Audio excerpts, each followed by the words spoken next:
Bueno, soy la doctora Mariana Canelotto, especialista en clínica médica y en medicina hiperbárica. Soy la presidenta de la Asociación de Medicina Hiperbárica e Investigación y la directora médica de Biobárica.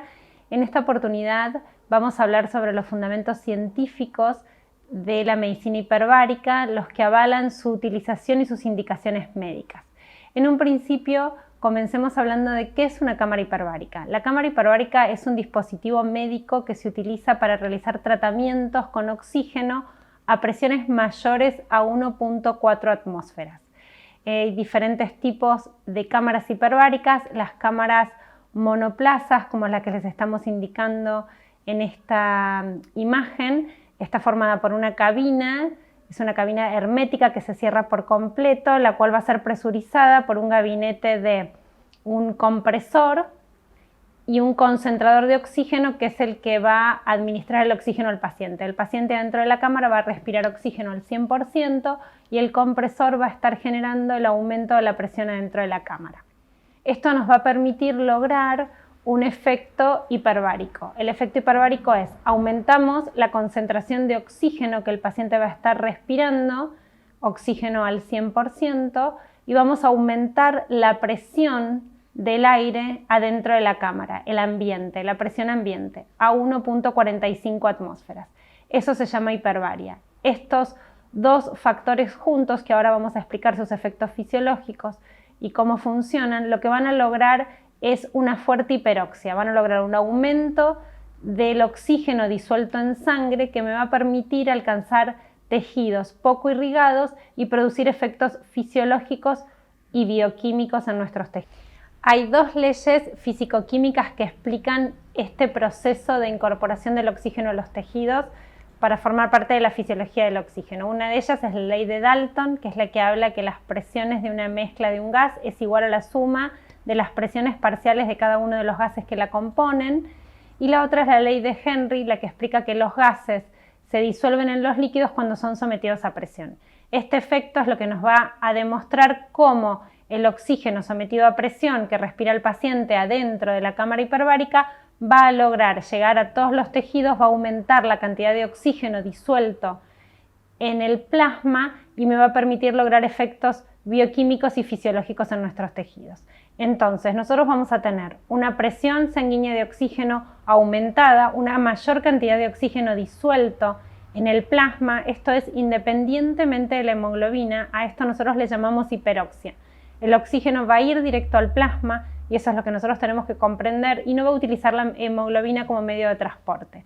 Vamos a tener aumentado el gradiente de oxígeno entre el alvéolo y el capilar pulmonar y vamos a tener mayor difusión de oxígeno y mayor disponibilidad del oxígeno en los tejidos. Este efecto del oxígeno nos va a permitir calcular cómo yo en un estado de normoxia tengo una presión parcial de oxígeno de 160 milímetros de mercurio, y si yo a ese ambiente de respiración de un 21% de oxígeno le sumo el aumento de la presión hiperbárica de 1.45, solamente con ese efecto, sin aumentar mayor la concentración de oxígeno, voy a tener aumento de la presión parcial de oxígeno a 231 milímetros de mercurio. Esto lo que me demuestra es que si yo calculo las presiones parciales de oxígeno y la presión intraalveolar, lo que voy a tener es un aumento de la presión en el alvéolo, lo que igual me va a permitir el aumento de la difusión del oxígeno plasmático. Todo esto explica las leyes, la solubilidad del oxígeno y la llegada del oxígeno a los tejidos y el aumento de las presiones parciales, como le explicaba anteriormente, entre la ley de Dalton y la ley de Henry. Con el efecto hiperbárico, esto lo que vamos a demostrar es que aumenta unas 10 veces la cantidad de oxígeno que está disuelto independientemente de la hemoglobina, y así podemos llegar a todos los tejidos con isquemia y con hipoxia.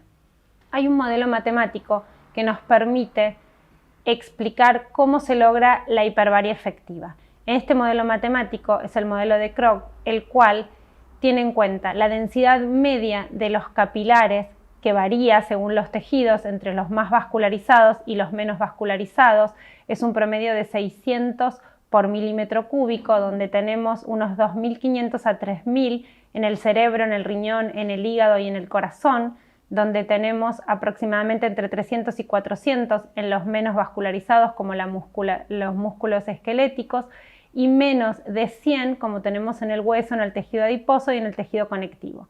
Teniendo en cuenta toda esta distribución de los capilares, en este modelo matemático se toma en cuenta la separación media de los capilares, que es de 40 micrones entre cada capilar adyacente, y que hay una distancia entre estos que incluye a células vivas, de 1 a 3 células vivas en los tejidos.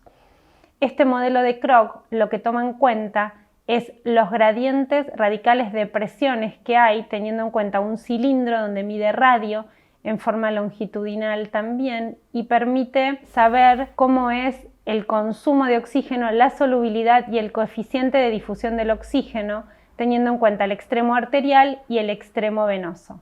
Entonces, lo que se va a permitir calcular a través de este modelo es cómo podemos lograr una hiperbaria efectiva con la penetración del oxígeno a los tejidos y cómo podemos calcularla. Este modelo me permite saber cuál es la difusión que voy a tener y la penetración del oxígeno a los tejidos y al plasma para poder hablar de la hiperbaria efectiva.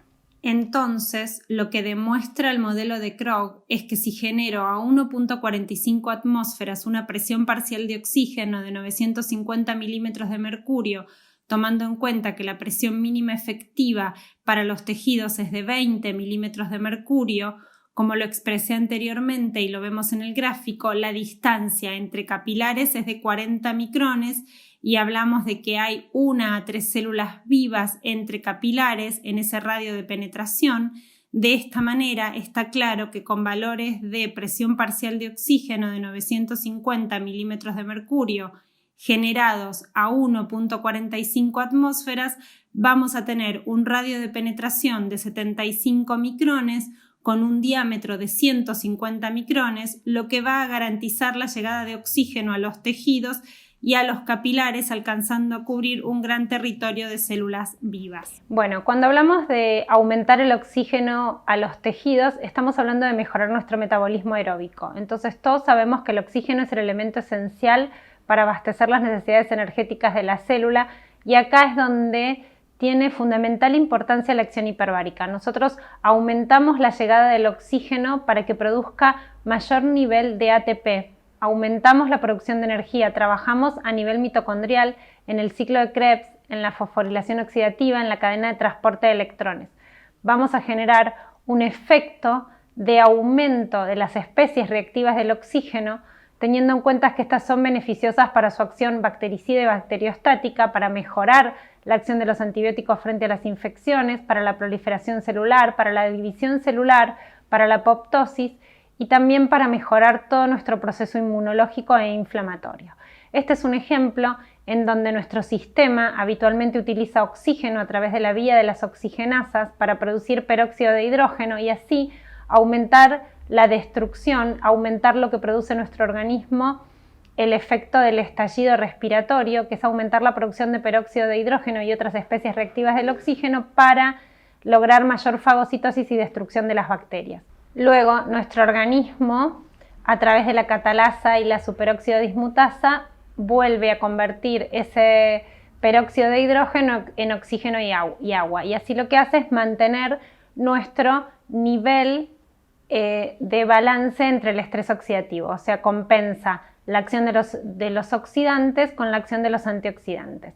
Este efecto también es mediado por la oxigenoterapia hiperbárica, generando una fuerte hiperoxia, aumentando esas especies reactivas del oxígeno y mejorando ese sistema antioxidante. Entonces, de esta manera garantizamos la llegada del oxígeno a todos los tejidos para cumplir funciones bioquímicas, metabólicas y fisiológicas. Nosotros, como les mencioné anteriormente, activamos el ciclo de Krebs. Hacemos que toda la vía de producción de energía se active a través de la acción del oxígeno en la mitocondria. Aumentamos y mejoramos todos los factores que tienen que ver con la respiración celular, la cadena de transportes de electrones y la fosforilación oxidativa.